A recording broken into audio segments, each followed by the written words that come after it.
the topic today is AI and job replacement. And as we all know, technology is advancing at, I would say, at an unprecedented rate. And with that, many of us are wondering what the future holds for our jobs. Will robots take over our positions and leave us without work? That's the question that many of us are asking ourselves. I am in, the supply chain industry, and I understand and have worked in warehouse and distribution centers. Will robots take over our position and leave us without work? You see a lot of these big tech companies, the Amazons and so forth, laying off a whole bunch of people. A lot of these people who are being laid off are also part of retail, all right? Also part of the distribution centers and so forth. Automation is replacing us, or is it? Will robots take over our positions and leave us without work?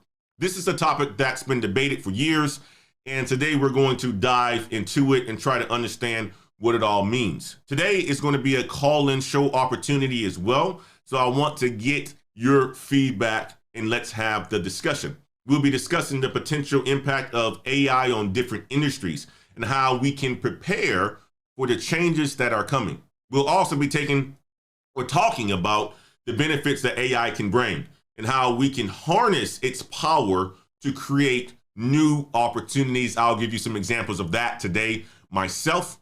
We have a great guest joining us today, expert in this field of AI. And we also have experts that are in this space as well.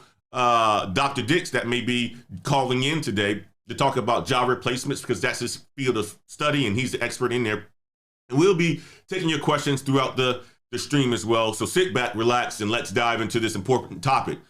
I'm going to do something right now and bring on my guests.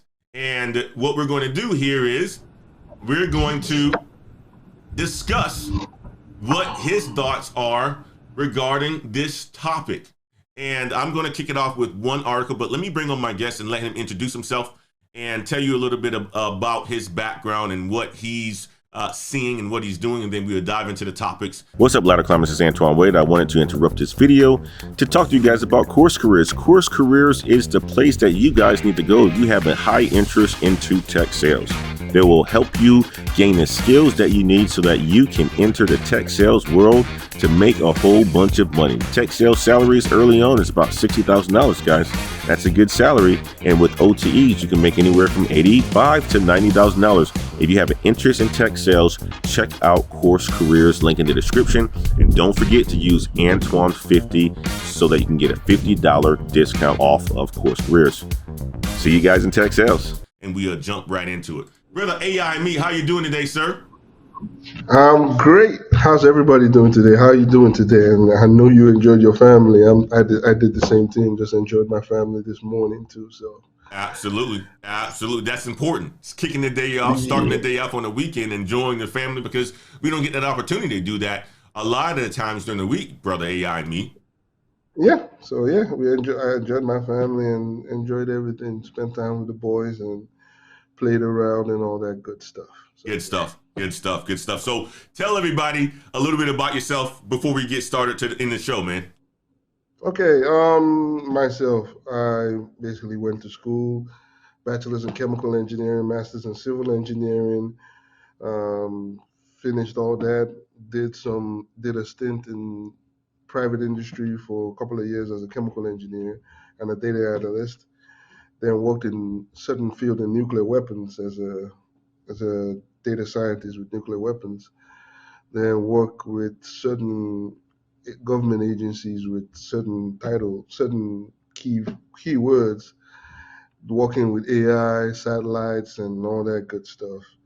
And currently doing a lot of stuff with AI, object detection, predictive analysis, basically all in all. Basically, in the past 15 years, I've been doing AI in the high level, building algorithms, building AI algorithms, building all that for, again, three-letter agencies and all that stuff as a nuclear weapons experts and all that stuff. Good so stuff. I've been doing a lot. You've been doing a lot, man. You've been doing a lot. Our subject matter expert in AI, data science, data analytics, and so forth.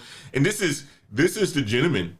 This is the gentleman that, when it comes to data analytics, artificial intelligence, this is the expert in our space. This is the person that, when people come to me and say, "Hey, Antoine, you know what?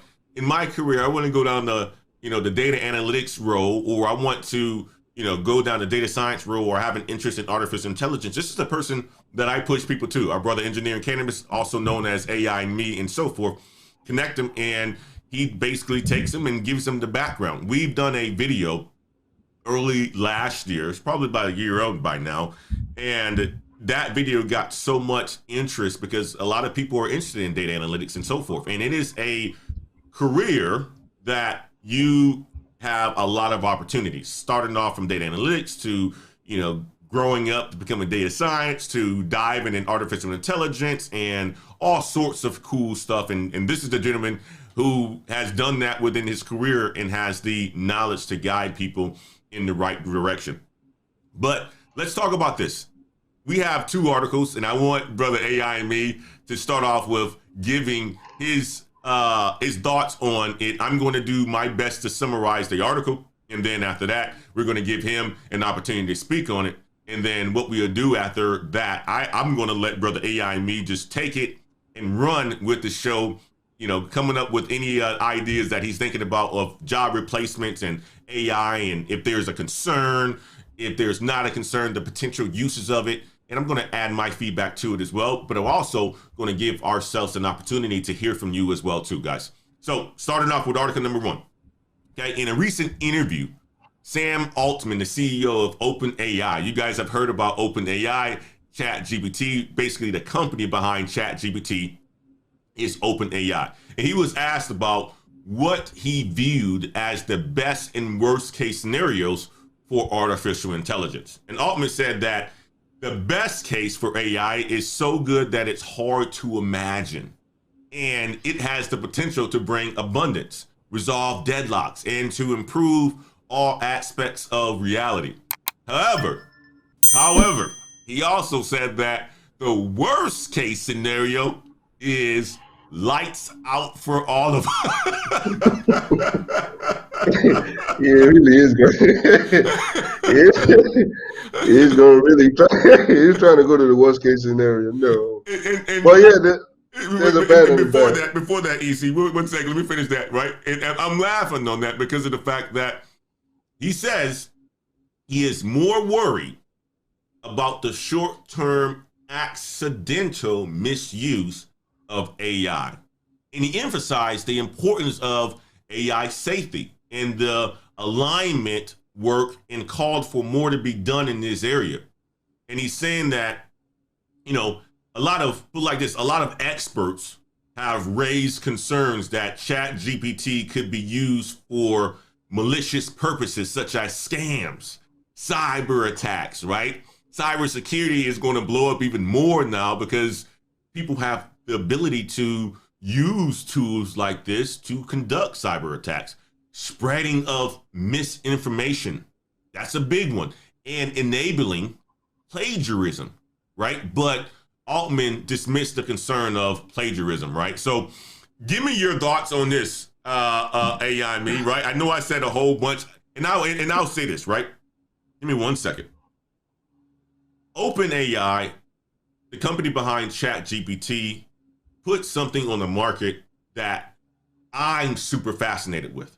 What I mean by that is, typically, I'm not an early technology adopter, but since this has dropped, I'll tell you guys the use cases that I use it on just about every single day. I'm the type of person that do a really good job at communicating verbal emails, but I use ChatGPT to make my emails even more clearer. Even that's even the word, more clear, right? I use it. I write an email, dump it in ChatGPT, ask him to summarize what my email is trying to say, or either ask it to make it clearer or simplify the words in it, and it does just that for me. And I can just paste my email back into Outlook and send it out to make sure that what I'm saying is super clear if it's going out to a customer, if it's going out to a leader and so forth. That's how I've used it. I've also used it where I've leveraged the technology to write a blog. And then a lot of times when I'm writing blogs, I do a brain dump. I'm just like sitting here, something's on top of my mind. I start writing. I'm not thinking about, the right words or the right terms a lot of the times, or if the spell checker is on. I just do a brain dump. Now I'm able to dump that brain dump into ChatGPT, summarize it, give it, give it another 2,000 words to make the blog a little bit longer. And it does just that for me. I'm able to then put that blog out onto a website, right? So I look at it as it's such an enabler in making my life a lot more efficient than it has been before. And again, I'm not the earliest technology adopter, but since this come out, I've been leveraging it just about every single day and just about every single thing that I do. And now I'll say something else, okay? The opening monologue of this show, I did a brain dump last night, threw it in ChatGPT and says, come up with a monologue for me in this show, right? And it did just that. So the words that you heard coming out of my mouth this morning when I started the show was a brain dump that went into ChatGPT that helped me to summarize my thoughts so that I can actually communicate it to you.